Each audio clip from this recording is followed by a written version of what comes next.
ಎಲ್ರಿಗೂ ನಮಸ್ಕಾರ. ಇದು ನಡೆದ ಘಟನೆ. ನಂಬದ್ರೆ ನಂಬಿ ಬಿಟ್ರೆ ಬಿಡಿ, ಇದು ಸತ್ಯ.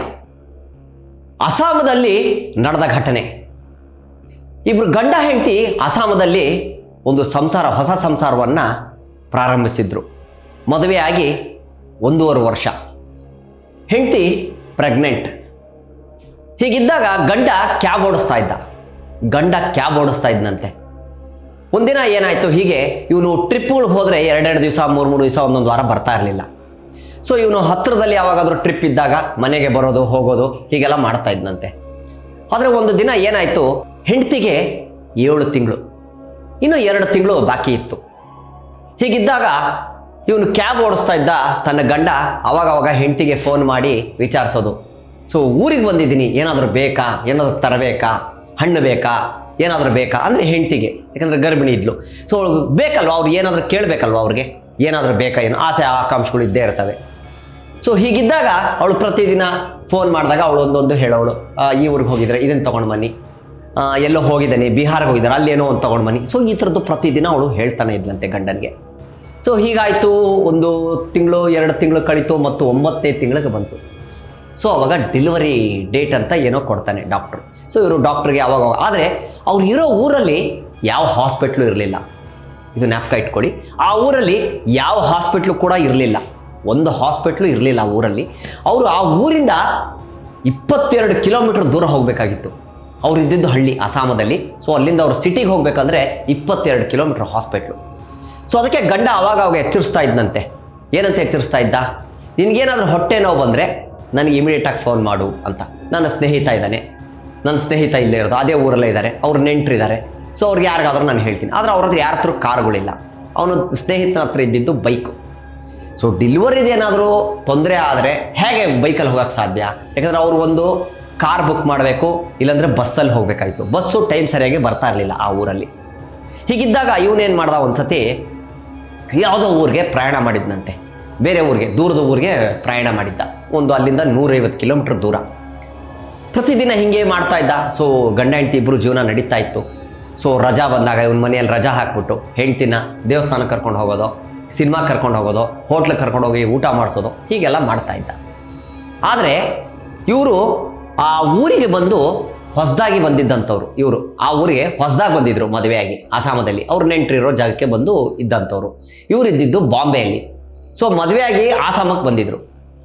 ಅಸ್ಸಾಮದಲ್ಲಿ ಏನಾಯಿತು, ನೆಂಟರು ಎಲ್ಲ ಇದ್ರು, ಆದರೂ ಇದ್ದಿದ್ದು ದೂರ. ಅದೊಂದು ದೊಡ್ಡ ಹಳ್ಳಿ, ಬಸ್ಗಳು ಇರ್ತಾ ಇರಲಿಲ್ಲ.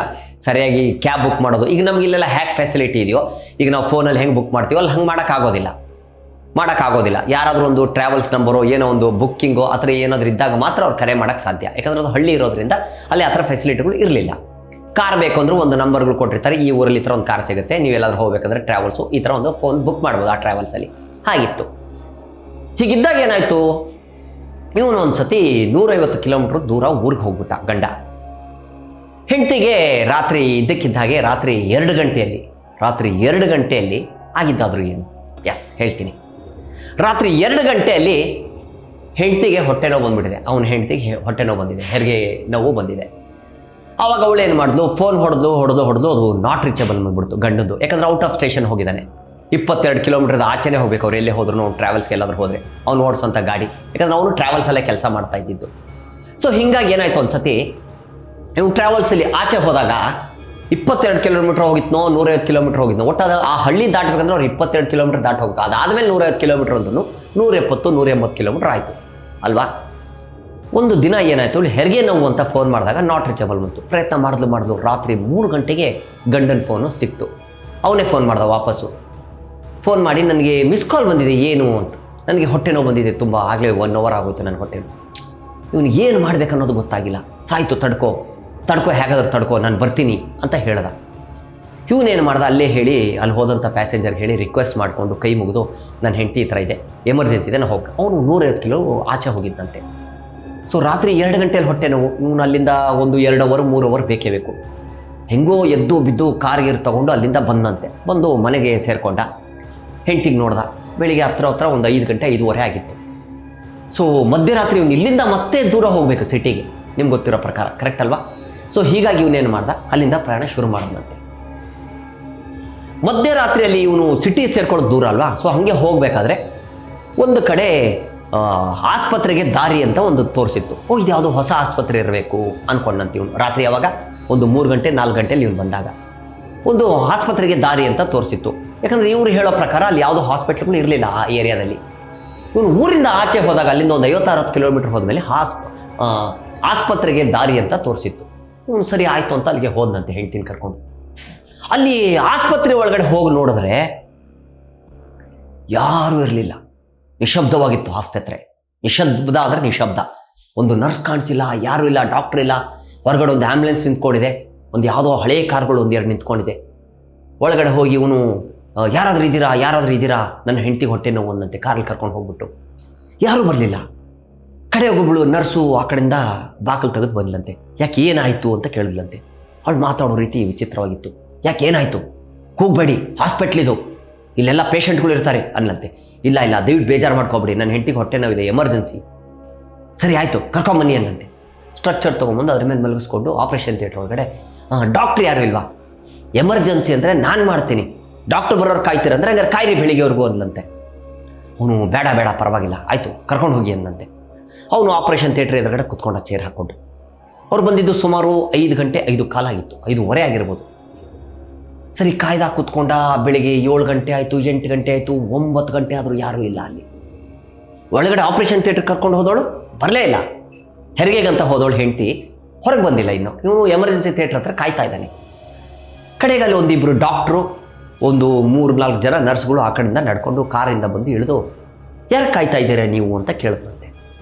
ಅವ್ರು ಹೇಳಿದ್ರು, ಇಲ್ಲ ನನ್ನ ಹೆಂಡತಿ ಹೆರಿಗೆಗೆ ಒಳಗಡೆ ಹೋಗಿದ್ದಾಳೆ, ಆಪ್ರೇಷನ್ ಥಿಯೇಟ್ರಲ್ಲಿ ಕರ್ಕೊಂಡು ಹೋಗಿದ್ದಾರೆ ನರ್ಸು ಅಂತ. ಹೌದಾ, ಇವರು ಇಲ್ಲೇ ಇದ್ರೆ ಇವ್ರು ಯಾರನ್ನ ಕರ್ಕೊಂಡು ಹೋದ್ರ ಅಂತ ಕೇಳಿದಂತೆ. ಇಲ್ಲಿ 3 ಜನ ನರ್ಸ್ ಅವ್ರ ಜೊತೆ ಬಂದವರಿದ್ದರು. ಇಲ್ಲ ಇವ್ರು ಯಾರೂ ಅಲ್ಲ, ನಮ್ಮ ಹಾಸ್ಪಿಟ್ಲ್ ಎಷ್ಟು ಗಂಟೆಗೆ ಕರ್ಕೊಂಡು ಬಂದ್ರಿ? ಆಗಿತ್ತು ಸರ್ 5-5:30 ಆಗಿತ್ತು. ನಮ್ಮ ಹಾಸ್ಪಿಟ್ಲದಲ್ಲಿ ನಾವು ತೆಗೆಯೋದೇ ಬೆಳಿಗ್ಗೆ 10 ಗಂಟೆಗೆ. ಯಾಕಂದರೆ ಇದು ಊರು ಒಳಗಿರೋಂಥ ಆಸ್ಪತ್ರೆ, ಇಲ್ಲಿ ತುಂಬ ಘಟನೆಗಳು ನಡೆದಿದೆ, ಆಕ್ಸಿಡೆಂಟ್ಗಳು ಅವು ಇವೆಲ್ಲ ಆಗ್ತಾ ಇರ್ತವೆ. ಆಮೇಲೆ ಇಲ್ಲಿ ಎಮರ್ಜೆನ್ಸಿ ಯಾವುದೂ ನಡೆಯೋದಿಲ್ಲ. ಎಮರ್ಜೆನ್ಸಿ ಏನಿದ್ರು ಎಲ್ಲ ಹೊರಗಡೆ ಕರ್ಕೊಂಡು ಹೋಗ್ತಾರೆ, ಔಟ್ ಆಫ್ ಸಿಟಿಯಿಂದ ಕರ್ಕೊಂಡು ಹೋಗ್ತಾರೆ ಎಮರ್ಜೆನ್ಸಿಗೆ. ನೀವು ಹೆಂಗೆ ಕರ್ಕೊಂಬಂದ್ರಿ? ಯಾವ ನರ್ಸು ನಿಮ್ಮ ಹೆಂಡ್ತಿನ ಒಳಗೆ ಕರ್ಕೊಂಡು ಹೋದ್ರು? ಈ ರೂಮಲ್ಲಿ. ಬಾಕು ತೆಗೆದು ಹೋಗಿ ಒಳಗಡೆ ನೋಡಿದ್ರು. ನರ್ಸ್ಗಳು ಡಾಕ್ಟರ್ ಎಲ್ಲ ಹೋದರು. ನೋಡಿದ್ರೆ ಅವನ ಹೆಂಡ್ತಿನ, ಅವಳು ಹೊಟ್ಟೆನ ಹರಿದು ಒಂದು ಹುಕ್ಕಿಗೆ ತಗಲಾಕಿ ಹೋಗ್ಬಿಟ್ಟಿದ್ಲಂತೆ ನರ್ಸು. ಗೊತ್ತಾಯ್ತಾ ಏನಿದು ಅಂತ? ಹೇಳ್ತೀನಿ ನಿಮ್ಗೆ ಏನಿದು ಅಂತ. ಇದೊಂದು ರಹಸ್ಯ. ಎಸ್, ಇದು ಸತ್ಯ. ನಂಬೋದ್ರೆ ನಂಬಿ, ಬಿಟ್ಟರೆ ಬಿಡಿ. ಇದು ನಡೆದಿರುವಂಥ ಘಟನೆ ಅಸ್ಸಾಮದಲ್ಲಿ. ಅವಳಿಗೆ ಹುಕ್ಕನ್ನು ತಗಲು ಹಾಕಿ ಅವಳು ಹೊಟ್ಟೆನ ಹರಿದು ಹೋಗ್ಬಿಟ್ಟಿದ್ಲಂತೆ ಮಗುನ ತಗೊಂಡು. ನರ್ಸು ಯಾರಂತ ಗೊತ್ತಿಲ್ಲ. ನಮ್ಮಲ್ಲಿರೋದೇ ಮೂರು nurse, 2 doctor. Duty shift wise ಮಾಡ್ಕೊಳ್ತೀವಿ ನಾವು. ಆಮೇಲೆ ರಾತ್ರಿ ಹೊತ್ತು ನಾವು ಹಾಸ್ಪಿಟ್ಲ್ ತೆಗೆಯೋದಿಲ್ಲ. ಇದೇನಿದ್ರು ಬೆಳಿಗ್ಗೆವರೆಗೂ ಮಾತ್ರ ಎಮರ್ಜೆನ್ಸಿ. ಬೆಳಿಗ್ಗೆಯಿಂದ ಸಾಯಂಕಾಲದವರೆಗೂ ಮಾತ್ರ 5 ಗಂಟೆ 6 ಗಂಟೆವರೆಗೂ ಅಷ್ಟೇ ನಮ್ಮ ಹಾಸ್ಪಿಟ್ಲು. 5 ಗಂಟೆ ಮೇಲೆ ತೆಗೆಯೋದಿಲ್ಲ, ಮತ್ತೆ ಬೆಳಿಗ್ಗೆ 10 ಗಂಟೆಗೆ ತೆಗೆಯೋದು. ಇಲ್ಲಿ ನಿಮ್ಗೆ ಯಾವ ನರ್ಸ್ ಕರ್ಕೊಂಡು ಹೋದರು? 3 ಜನ ನರ್ಸ್ನ ಕರೆದ ತೋರಿಸಿದ್ರು ಡಾಕ್ಟ್ರು. ಇವಳ ಇಲ್ಲ, ಇವ್ರು ಯಾರು ಅಲ್ಲ, ಅವಳು ಬೇರೆ ಥರ ಇದ್ಲು ನರ್ಸು. ಬಿಳಿ ಬಟ್ಟೆನ ಹಾಕಿದ್ಲು, ಅವಳು ಇವ್ರ ಥರನೇ ಬಟ್ಟೆನ ಧರಿಸಿದ್ಲು. ಡಾಕ್ಟ್ರಿಗೆ ಅನುಮಾನ ಬಂತು. ಬನ್ನಿ ನನ್ನ ಜೊತೆ ಅಂದ್ಬಿಟ್ಟು ಇವನು ತುಂಬ ಗೊಳೋದಾಳಕ್ಕೆ ಶುರು ಮಾಡ್ಬಿಟ್ಟ. ಗಂಡ, ಸಮಾಧಾನ ಮಾಡ್ಕೊಳ್ಳಿ, ನನ್ನ ಹೆಂಡತಿಗೆ ಆಪ್ರೇಷನ್ ಕರ್ಕೊಂಡು ಹೋಗಿ ಸಾಯಿಸ್ಬಿಟ್ಟಿದ್ದಾಳಲ್ಲ, ಯಾರವಳು ಅಂತ. ಹೀಗೆ ಆಯಿತು. ಡಾಕ್ಟ್ರು ಅವನು ಆಫೀಸ್ ಒಳಗಡೆ ಕರ್ಕೊಂಡು ಹೋಗ್ಬಿಟ್ಟು ಒಂದು ಫೋಟೋ ಕೊಟ್ಟಂತೆ. ಒಂದು ಫೋಟೋ ಕೊಟ್ಟ, ಹಳೆ ಫೋಟೋ. ಆ ಫೋಟೋಗಳು ನರ್ಸ್ಗಳು ಫೋಟೋ ಇತ್ತು ಅದರೊಳಗಡೆ. ಎಲ್ಲ ಡಾಕ್ಟ್ರುಗಳು ಗ್ರೂಪಲ್ಲಿ ಏನು ತೆಗೆಸ್ಕೊಂಡಿದ್ರು, ಏನು ನಾವು ಹಬ್ಬದ ಟೈಮಲ್ಲೋ ಏನೋ ಒಂದು ಫಂಕ್ಷನ್ ಟೈಮಲ್ಲಿ ಏನೋ ಫೋಟೋಗಳು ತೆಗೆಸಿರ್ತೀವೋ ಅದೊಂದು ಫೋಟೋ ಅವಳ ಕೈ ಕೊಟ್ಟನಂತೆ.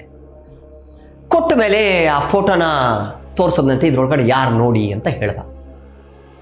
ಆಗ ಇವನು ಒಂದು ಸ್ವಲ್ಪ ಹೊತ್ತು ಬಿಟ್ಬಿಟ್ಟು ಅದರೊಳಗಡೆ ಒಬ್ಬಳನ್ನ ತೋರಿಸ್ದ. ಇವಳೇ ಅಂತ ಹೇಳ್ದ. ಡಾಕ್ಟ್ರು ಶಾಕ್ ಆದರು. ನರ್ಸು ಇವಳ ಮಕ್ಕ ನೋಡೋದು, ಅವಳ ಮಕ್ಕ ನೋಡೋದು, ಡಾಕ್ಟ್ರು ಇವ್ರ ಮಕ್ಕ ನೋಡೋದು, ಅವರವರೇ ಹೋಗಿ ಆ ಕಡೆ ಸೈಡಿಗೆ ನಿಂತು ಮಾತಾಡಿದ್ರು. ಎಲ್ಲ ಆಯಿತು. ಸರಿ ಆಯಿತು. ಡಾಕ್ಟ್ರು ಬಂದ ಕರೆದ. ನೀವು ಸಮಾಧಾನ ಮಾಡ್ಕೋಬೇಕು, ಏನು ಅನ್ನೋದು ಹೇಳ್ತೀನಿ ವಿಚಾರ ಏನು.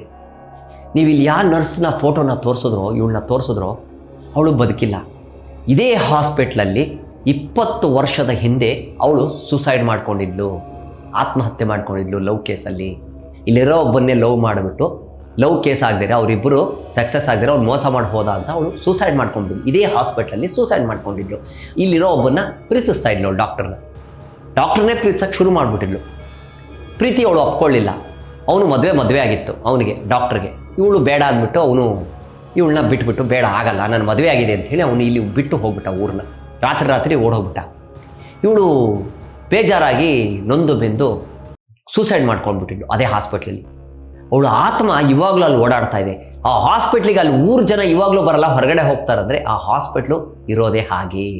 ಸುಮಾರು ಘಟನೆಗಳು ನಡೆದಿತ್ತು ಆ ಹಾಸ್ಪಿಟ್ಲಲ್ಲಿ. ಸುಮಾರು ಜನ ಸತ್ತೋಗಿದ್ರು, ಇದೇ ಥರ ಆಗಿ ಸತ್ತೋಗಿದ್ರು ಸುಮಾರು ಜನ. ಆ ರೋಡಲ್ಲಿ ಗಾಡಿಗಳು ಆಕ್ಸಿಡೆಂಟ್ ಆಗೋದು ಎಲ್ಲ ಆಗ್ತಾಯಿತ್ತು. ಅದು ಹಾಸ್ಪಿಟ್ಲ್ ಎದುರುಗಡೆನೇ ಆಗ್ತಾಯಿತ್ತು. ಎಮರ್ಜೆನ್ಸಿ ಕೇಸ್ ಬಂದರೆ ಅಲ್ಲಿ ಇರ್ತಾ ಇರಲಿಲ್ಲ ಯಾರು.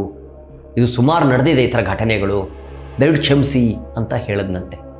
ಆದರೆ ಅದಕ್ಕೆ ಬೆಳಿಗ್ಗೆ 10 ಗಂಟೆಯಿಂದ ಸಾಯಂಕಾಲ 6 ಗಂಟೆವರೆಗೂ ಮಾತ್ರ ಹಾಸ್ಪಿಟ್ಲ್ ಓಪನ್ ಮಾಡ್ತಿದ್ರು. ರಾತ್ರಿ ವೇಳೆ ಆಗ್ತಾ ಇರಲಿಲ್ಲ, ಯಾಕಂದರೆ ತುಂಬ ತೊಂದರೆಗಳು ಆಗ್ತಾಯಿತ್ತು ಹಾಸ್ಪಿಟ್ಲಲ್ಲಿ.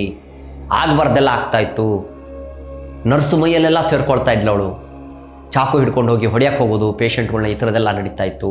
ಹೀಗಾಗಿ ಬೆಳಿಗ್ಗೆಯಿಂದ ಇಷ್ಟವರೆಗೂ ಮಾತ್ರ ಹಾಸ್ಪಿಟ್ಲು ಅಂತ ಹೇಳಿ ಆ ಹಾಸ್ಪಿಟ್ಲ್ ಟೈಮಿಂಗ್ಸ್ ಹೊರಗಡೆ ಬೋರ್ಡ್ ಹಾಕಿದ್ದೀವಿ, ನೀವು ನೋಡಲಿಲ್ವಾ?